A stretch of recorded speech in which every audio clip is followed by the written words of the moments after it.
বিদ্যালয়খন আমাৰ আপোন। আমি সদায় বিদ্যালয়লৈ আহিম। আমি ছাত্ৰ-ছাত্ৰীসকল দেশৰ ভৱিষ্যত নাগৰিক। আমি দেশৰ সন্মান ৰাখিবলৈ সংকল্প লওঁ। এতিয়া আজি নিৰ্দিষ্ট বিষয় হৈছে স্বাস্থ্য। স্বাস্থ্য ভালে ৰাখিবলৈ হ'লে দুইবিধ বস্তুৰ প্ৰয়োজন।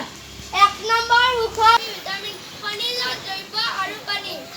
শাৰীৰিক ব্যায়াম যেনে যোগাসন, প্ৰাণায়াম, মুক্ত ব্যায়াম এইবোৰ কৰিলেহে আমাৰ স্বাস্থ্য ভালে থাকে।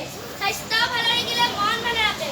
মন ভালে থাকিলে সকলো কাম কৰাৰ ইচ্ছা যায়।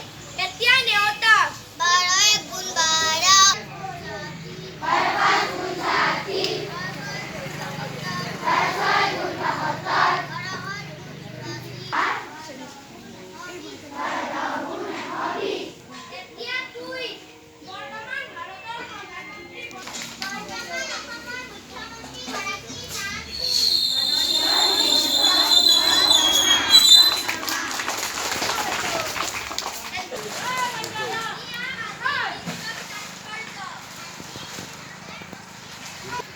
Yes,